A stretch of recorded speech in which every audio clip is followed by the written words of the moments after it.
नमस्कार, आपका बात 25 में स्वागत है।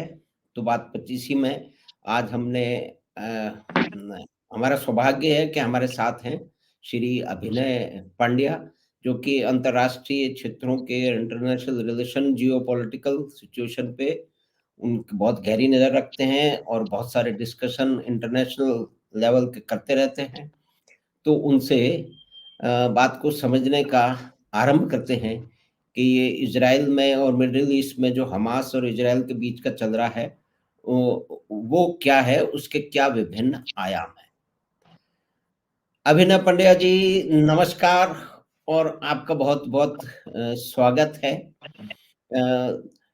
तो ये जो मिडल ईस्ट में हमास और इज़राइल के बीच में जो चल रहा है, तो आपका एक पहले डिस्कशन सुना, उसमें बहुत सारे लोग थे कि भई हमास को क्या भारत को टेररिस्ट ऑर्गेनाइज़ेशन डिक्लेयर कर देना चाहिए।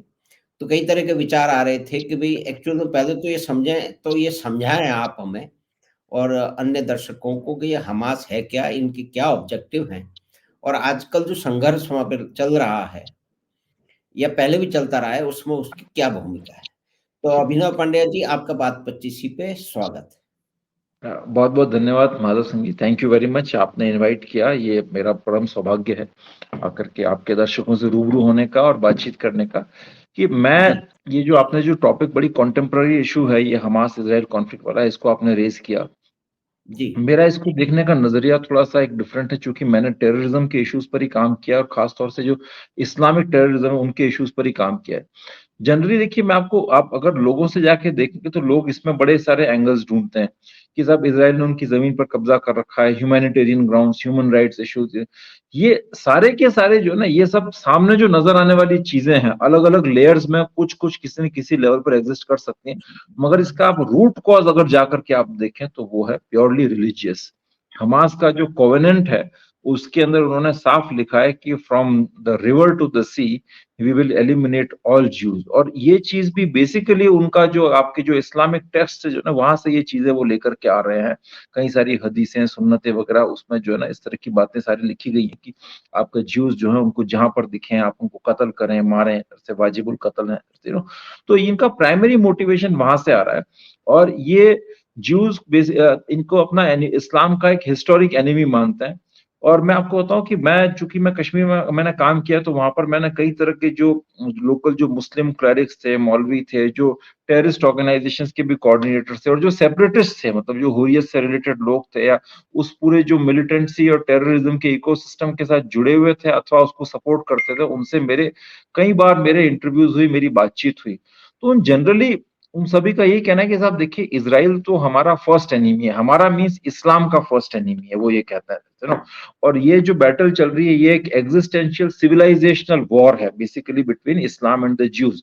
ये बहुत खरी खरी और बहुत साफ स्पष्ट शब्दों में बात है, कुल मिलाकर के मैं आपको। अब बात देखी जाती है कि तब 2 स्टेट सॉल्यूशन, 3 स्टेट सॉल्यूशन, अगर एक तरह से देखा जाए तो वहां पर डिफैक्टो लेवल पर तो 2 क्या 3 स्टेट्स ऑलरेडी चल ही रहे थे। वेस्ट बैंक आपका अपनी जगह के ऊपर है, ठीक है, वेस्ट बैंक के अंदर वहां पर, और जहां पर जो यासर अराफात की जो पार्टी थी पीएलओ, उसका सिस्टम सेटअप हुआ था। फिर गाजा जो है, जहां पर हमास बेसिकली 2006 के आसपास ये हमास को हैंडओवर किया था इन्होंने, फिर ये इजराइल इलेक्शंस वगैरह वहां जीत गए, और इन्होंने बाकी जो फैक्शंस थे उनको पूरा वहां से, उस एरिया से निकाला और वहां पर रूल कर रहे थे। तो बेसिकली देखा जाए तो आपका वहां पर एक तरह से 3 स्टेट डिफैक्टो लेवल पर तो वो सोल्यूशन था ही। माना ज्यूइश साइड से कट्टरता है, मैं ये नहीं कहूंगा कि वो कई सारी चीजों को लेकर के उनके भी जो है ना थोड़ी सी रिजिडिटी है कई सारे इश्यूज के ऊपर। बट मैं आपको ये कह सकता हूं कि अगर आज ज्यूज अगर ये कह दें कि साहब हम जो है 2 स्टेट सोल्यूशन में मान जाते हैं, और इनको जो है आप एक पूरा एक स्टेट दे देते हैं जिसको सोवरेन अथॉरिटी होगी, तो मेरा सबसे फंडामेंटल प्रश्न है कि क्या इसके बाद आपको लगता है ये जो हमास और इस तरह के टेररिस्ट ग्रुप्स हैं ये रुक जाएंगे? नहीं रुकेंगे, क्योंकि उनका प्रॉब्लम लड़ाई को जमीन का या जगह का है ही नहीं, वो लड़ाई पॉलिटिकल नहीं है, ये मजहबी लड़ाई है। उनके लिए they are the enemies of Islam. और जिस तरह से इस्लाम में ये कि दोज हु डोंट कंफर्म, जैसे काफिरों के लिए कहा गया है, या ब्लास्फेमी लॉ के अंदर आप देखेंगे शियाज के लिए कहा गया है, तो वही हालात ये वहां पर हैं।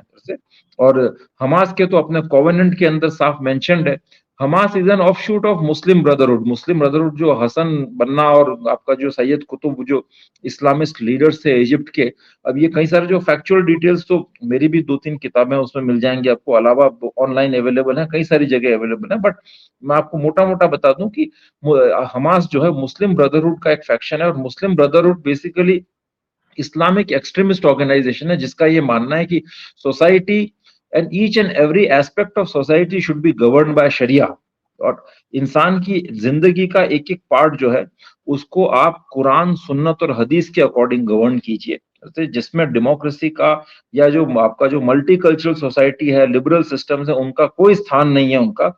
अब अगर हर चीज कुरान और शरिया के अकॉर्डिंग गवर्न करनी है तो उसमें नॉन मुस्लिम्स का तो एक ही स्टेटस हो सकता है, वो जिम्मी हो सकते हैं, कि आप उनसे जजिया का टैक्स वसूलें और उनको वहां पर जो कहता है ना as a second grade third grade citizen उनको आप अलाउ करें उनको, या फिर उनको फोर्सिबली मारपीट करके कन्वर्ट करें, और उसके बाद भी नहीं मानते तो आप उनका कत्लेआम करें।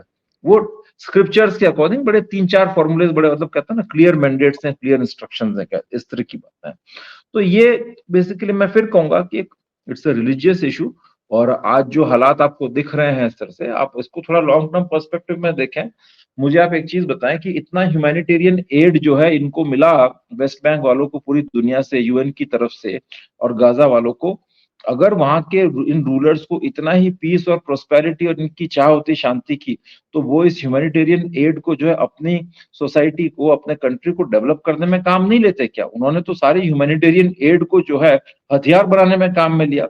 वाटर के लिए जो पाइपलाइंस वहां पर जो बिछा रहे थे, वो सारे काट काट करके इन्होंने मिसाइलें बना दी। और आज जो है आप देखें हमास के जो टॉप लीडर्स जितने भी है, सब के सब मिलेनियर्स हैं, बिलियनियर्स हैं, सारे कतार में बैठे हैं। यासर अराफात खुद, जो कि मतलब ही वाज अ टेररिस्ट, आप उसने कितने सारे तो प्लेन हाईजैक करवाए उसके टाइम पर, और कितने लोगों का कत्लेआम हुआ इस तरह से, उसके ऑर्गेनाइजेशन जो थे, जब ब्लैक सितंबर, वो सारे इंसिडेंट तो हमें याद ही है। अब ये अलग बात है कि हमारी पिछली सरकारों ने उसको ऑलमोस्ट एक तरह से जो कहता है ना आपका शांति दूत या अहिंसा का मसीहा ही बना रखा था, और उसको कई सारे अवार्ड भी हमने दे दिए। बट आप जाकर के देखें तो ये लोग वो लोग हैं जो लोगों के, मासूम लोगों के कत्लेआम के लिए जिम्मेदार हैं। पहले बस इतना था कि ये सारी की सारी चीजें अरब नेशनलिज्म के रूप में सामने आती थी, अब वो रिलीजन, मतलब अब देखा जाए तो पूरी तरह से वो लेयर्स और वो कपड़े उतर चुके हैं। Now it is very straight forward religious agenda, और ईरान इनको सपोर्ट करता है, कतर से इनको फंडिंग आ रही है इधर से। And I must say Israel के लिए सिचुएशन, हालात बड़े टफ हैं आगे फ्यूचर में, बिकॉज आप देखें गाजा की अभी वर्तमान की पॉपुलेशन 23 लाख के आसपास पॉपुलेशन थी। 23 लाख में से कहते हैं कि जो अभी इजराइल ने कार्रवाई की उसमें से 11 लाख के आसपास डिस्प्लेस हो चुके हैं क्या, और 23-24 हजार इसमें कार्रवाई में मारे गए। मान के चलिए एक जनरस एस्टिमेट लेते हैं कि 4-5 हजार और मारे गए होंगे, तो 30 हजार के आसपास मारे गए। बट अब प्रश्न ये है कि अगर इजराइल आगे क्या एंड गेम है, हॉस्टेजेस तो छूटे नहीं है। अब इजराइल अगर सपोज जो है हमास को वहां से, हमास की लीडरशिप भी अभी तक लिक्विडेट नहीं हुई है, उस पूरे गाजा एरिया से हमास की लीडरशिप खत्म नहीं हुई है, क्योंकि इन्होंने सुरंगों का जाल बना रखा है, नीचे फंसे हुए हैं। अब आगे क्या होगा? फर्स्ट सिनेरियो ये कि आपका साहब मान के चलिए हमास वहां से निकल जाता है, इसको निकालने में कामयाब रहता है। निकलेगा तो कहाँ जाएगी लीडरशिप? कतार में जाके बैठेगी, ईरान इनको सपोर्ट करेगा, या मलेशिया इंडोनेशिया में जाके बैठेगी, वहां पर फिर ये जंग चलती रहेगी। और दूसरा प्रश्न है कि जब तक इनके स्टेट स्पॉन्सर्स बैठे हैं, जैसे कि आपका ईरान हो गया, कतार हो गया इधर से, और तो तब तक क्या ये रुकेंगे? नहीं रुकेंगे, ये इनको प्रमोट करते रहेंगे। और अब तो ग्लोबली आप देखें तो इनफैक्ट फार ऑफ कंट्रीज जैसे कि इंडिया के अंदर भी हमास का इतना सपोर्ट में लोग आके खड़े हो गए हैं इधर से, तो उसके तो वो लोग भी इनको सपोर्ट करेंगे। और एक और फैक्टर कि आप देखिए, मैं हमेशा ही कहता हूं कि एक रिलीजियस वॉर है, रिलीजियस इशू है। उसका सिंपल सा एग्जांपल ये कि आज हिंदुस्तान के मुसलमान भी हमास को सपोर्ट करने के लिए तैयार खड़े हैं। उनका क्या लेना देना वहां पर क्या हो रहा है उससे, अलावा रिलीजियस ब्रदरहुड के, बॉन्डिंग के, उसका क्या लेना देना? तो ये जो जी। है ना सारा एक, हाँ। तो और दूसरा इशू ये था कि अब सपोज आप नॉर्मल रूटीन केस में भी देखें, अगर ये लोग डिस्प्लेस होकर एज ए रेफ्यूजी दूसरे कंट्रीज में जाते हैं, तो कोई मुस्लिम कंट्री तो इनको रेफ्यूजी लेने को तैयार है नहीं। जॉर्डन में तो आप जानते हैं पहले जो है इन्होंने